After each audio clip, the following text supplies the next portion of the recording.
Good morning everyone. बच्चों, आज का हमारा विषय है हिंदी व्याकरण। तो हमारा पहला टॉपिक है विलोम शब्द। विलोम का अर्थ होता है उल्टा।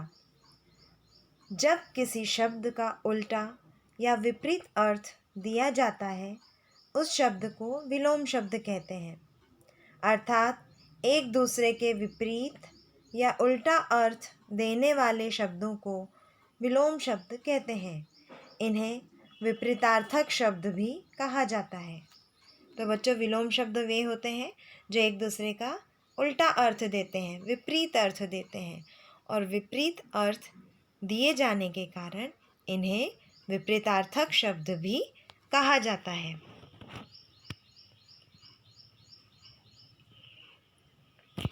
ये कुछ विलोम शब्द हैं जो आपकी पुस्तक में भी, व्याकरण की पुस्तक में भी दिए गए हैं।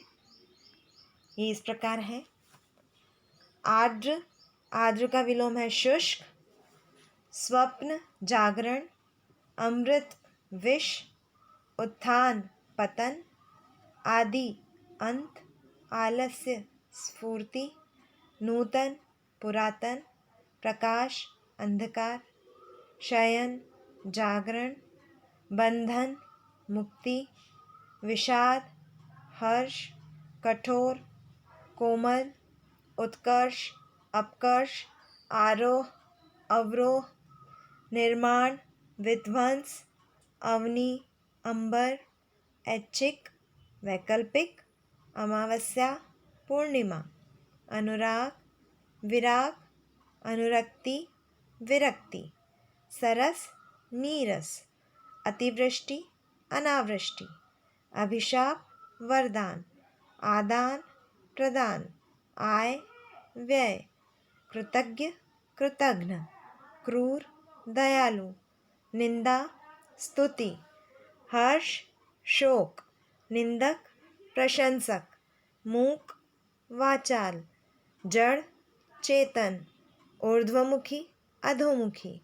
वीर, कायर। निर्गुण, सगुण। रीति, कुरीति। जंगम, स्थावर। विधवा, सधवा। तटस्थ, पक्षधर। आध्यात्मिक, भौतिक। नैसर्गिक, कृत्रिम। साकार, निराकार। तो बच्चों, ये थे कुछ विलोम शब्द। ये विलोम शब्द आपकी व्याकरण पुस्तिका में भी दिए गए हैं, वहाँ से भी आप पाठ कर सकते हैं। हमारा अगला टॉपिक है विराम चिन्ह। विराम का अर्थ है रुकना या ठहरना। वाक्य को बोलते या लिखते समय बीच में कहीं थोड़ा बहुत रुकना पड़ता है, जिससे भाषा स्पष्ट, अर्थवान और भावपूर्ण हो जाती है। लिखित भाषा में इस ठहराव को दिखाने के लिए कुछ विशेष प्रकार के चिन्हों का प्रयोग किया जाता है। इन्हें ही विराम चिन्ह कहा जाता है। तो बच्चों, जब भी हम बातचीत करते हैं, बोलते हैं या लिखते हैं, तो हमें अपने भावों को स्पष्ट करने के लिए, अपनी भाषा को अर्थवान बनाने के लिए कुछ विराम देना पड़ता है, रुकना पड़ता है, या हमें अपने भावनाओं को व्यक्त करना पड़ता है। लिखित भाषा में इस विराम को, इस ठहराव को दिखाने के लिए, प्रदर्शित करने के लिए कुछ विशेष प्रकार के चिन्हों का प्रयोग किया जाता है। इन चिन्हों को ही विराम चिन्ह कहते हैं। विराम चिन्ह का प्रयोग। यदि वाक्य में विराम चिन्ह का प्रयोग ठीक से न किया जाए तो वाक्य अर्थहीन व अस्पष्ट या फिर एक दूसरे के विपरीत हो जाता है। बच्चों, यदि किसी भी वाक्य में हम विराम चिन्ह का प्रयोग ठीक जगह पर नहीं करते हैं तो उसका अर्थ हमें समझ में नहीं आता, वह अस्पष्ट होता है या फिर उसका विपरीत अर्थ हो जाता है। उदाहरण के लिए, पहला वाक्य है रोको मत जाने दो।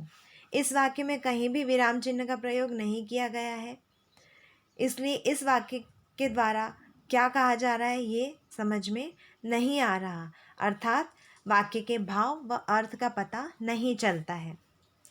हमारा दूसरा वाक्य है रोको मत जाने दो। इस वाक्य में रोको के बाद विराम चिन्ह आया है, अल्प विराम आया है, अर्थात कॉमा आया है, इसलिए इस वाक्य को पढ़कर ये स्पष्ट होता है कि यहाँ पर न जाने दो की बात हो रही है, कि रोको मत जाने दो। तीसरा वाक्य है रोको मत जाने दो। यहाँ पर जाने दो की बात हो रही है, क्योंकि अल्प विराम कॉमा रोको मत के बाद आया है। तो इसका अर्थ ये होता है कि रोको मत, जाने दो, अर्थात जो भी व्यक्ति को जा रहा है उसे मत रोको, उसे जाने दो।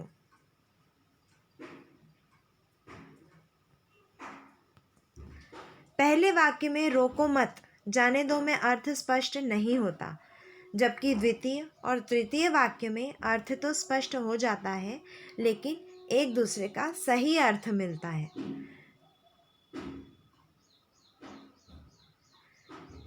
माफ़ कीजिएगा, यहाँ पर सही की जगह विपरीत होना चाहिए था, जबकि एक दूसरे का विपरीत अर्थ मिलता है, जबकि तीनों वाक्यों में शब्द वही है। दूसरे वाक्य रोको मत जाने दो, रोको मत जाने दो में रोको के बाद अल्प विराम के प्रयोग से किसी को रोकने के लिए कहा गया है, जबकि तीसरे वाक्य रोको मत जाने दो में रोको मत के बाद अल्प विराम के प्रयोग से किसी को न रोककर जाने देने के लिए कहा गया है।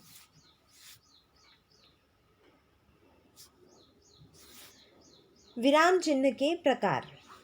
तो बच्चों, जब हम कोई भी अपनी भावनाएं व्यक्त करते हैं भाषा के लिखित या मौखिक रूप के द्वारा, तो हम अपने भावों को व्यक्त करने के लिए कुछ चिन्हों का प्रयोग करते हैं। उन चिन्हों को विराम चिन्ह कहा जाता है। तो अलग अलग भावनाओं को व्यक्त करने के लिए अलग अलग विराम चिन्हों का प्रयोग होता है। कुछ विराम चिन्ह इस प्रकार है जिनका वर्णन आपको यहाँ दिया जा रहा है। पहला है पूर्ण विराम। किसी वाक्य के पूर्ण होने पर वाक्य के अंत में इसका प्रयोग किया जाता है। जैसे राम खाना खाता है। जब हमें प्रदर्शित करना हो कि वाक्य पूर्ण हो चुका है, तब पूर्ण विराम चिन्ह का प्रयोग किया जाता है। अर्धविराम, जहाँ अल्प विराम की अपेक्षा कुछ अधिक देर तक रुकना पड़ता है, वहाँ अर्धविराम चिन्ह का प्रयोग किया जाता है। अर्थात जहाँ पर अल्प विराम कॉमा की जगह हमें थोड़ा ज़्यादा रुकना हो, वहाँ पर अर्धविराम का प्रयोग किया जाता है। जैसे सूर्योदय हो गया, चिड़िया चहकने लगी और कमल खिल गए। तीसरा है अल्प विराम। जहाँ वाक्य में थोड़ी देर रुकना पड़े, वहाँ अल्प विराम का प्रयोग किया जाता है। एक से अधिक वस्तुओं को दर्शाने के लिए भी इस चिन्ह का प्रयोग किया जाता है। जैसे राम, सीता, लक्ष्मण और हनुमान सभी भगवान के रूप में पूजे जाते हैं। जहाँ वाक्य में कुछ देर रुकना पड़े और एक से अधिक वस्तुओं या नामों को दर्शाने के लिए भी अल्प विराम चिन्ह का प्रयोग किया जाता है। चौथा है प्रश्नवाचक चिन्ह। वाक्य में कब, कहाँ, कैसे, क्या आदि प्रश्नवाचक शब्दों को प्रयोग करते हुए प्रश्न पूछे जाते हैं, तब वाक्य के अंत में इसका प्रयोग किया जाता है। जैसे रमेश क्या लिख रहा है। जब भी हमें वाक्य लिखते या बोलते समय कोई प्रश्न पूछा जाना हो या प्रश्न सूचक शब्द हो, जैसे कब, कहाँ, कैसे, क्या, तब प्रश्नवाचक चिन्ह का प्रयोग किया जाता है। वाक्य के अंत में इस चिन्ह का प्रयोग होता है।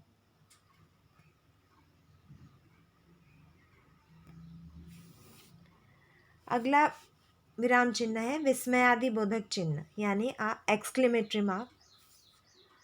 आश्चर्य, घृणा, शोक, हर्ष एवं भय आदि भावों को प्रकट करने के लिए विस्मयादि बोधक चिन्ह का प्रयोग किया जाता है।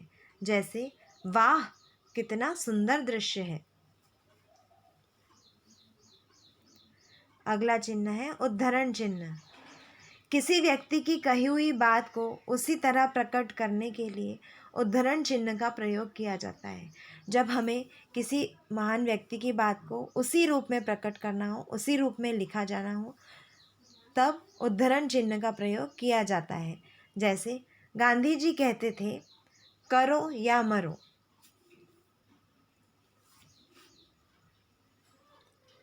इकरा उद्धरण चिन्ह, सिंगल इन्वर्टेड कॉमा। इकरा उद्धरण चिन्ह का प्रयोग उपनाम व रचनाओं के शीर्षक के लिए प्रयुक्त होता है।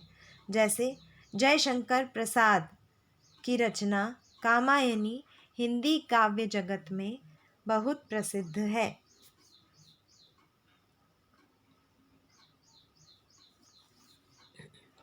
अगला चिन्ह है योजक चिन्ह।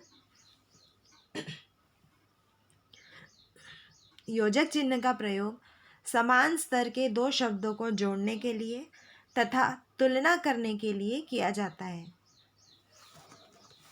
जो शब्द लिखे जा रहे हैं यदि वे समान स्तर के हों या उन दोनों की आपस में तुलना की जा रही हो, तब उन शब्दों के बीच में योजक चिन्ह का प्रयोग किया जाता है। इस चिन्ह का प्रयोग सामासिक शब्दों के मध्य में भी किया जाता है। जैसे रात दिन, माता पिता, चंदन से खुशबू आदि।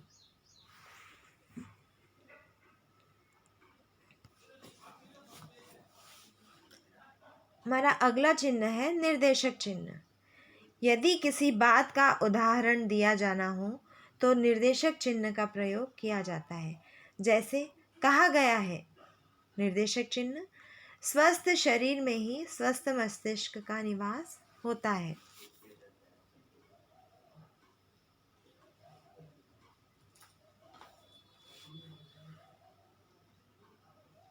अगला है विवरण चिन्ह। इस चिन्ह का प्रयोग वाक्यांश के विषयों में कुछ सूचक निर्देश देने के लिए किया जाता है।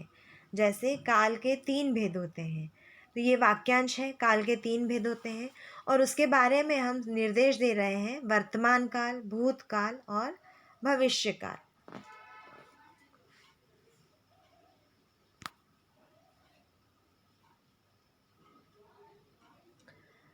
अगला चिन्ह है लाघव चिन्ह। किसी शब्द को संक्षिप्त रूप में लिखने के लिए इस चिन्ह का प्रयोग किया जाता है। जब हम किसी शब्द को संक्षिप्त रूप में लिखते हैं, छोटे रूप में लिखते हैं, तब इस चिन्ह का प्रयोग किया जाता है। जैसे डॉ और लाघव चिन्ह, वो डॉक्टर का संक्षिप्त रूप है।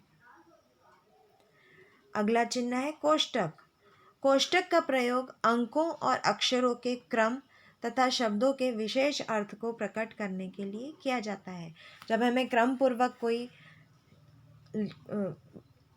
पॉइंट्स लिखने हो या फिर किसी शब्द विशेष का अर्थ हमें और स्पष्ट रूप से समझाना हो, तब कोष्टक का प्रयोग वाक्य के अंदर किया जाता है।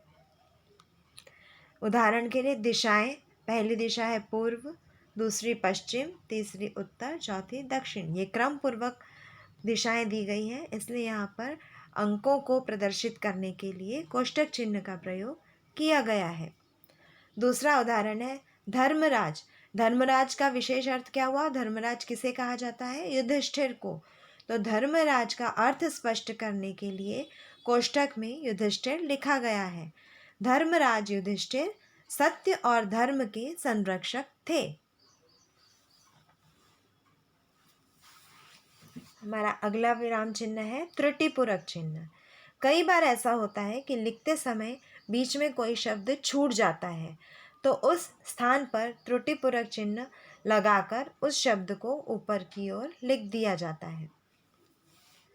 उदाहरण के लिए मुझे आज मेरठ जाना है। बच्चों, मुझे आज जाना है लिख दिया गया था, मेरठ भूल गए हैं, तो आज के बाद त्रुटिपूरक चिन्ह लगाकर मेरठ ऊपर की ओर लिख दिया गया है।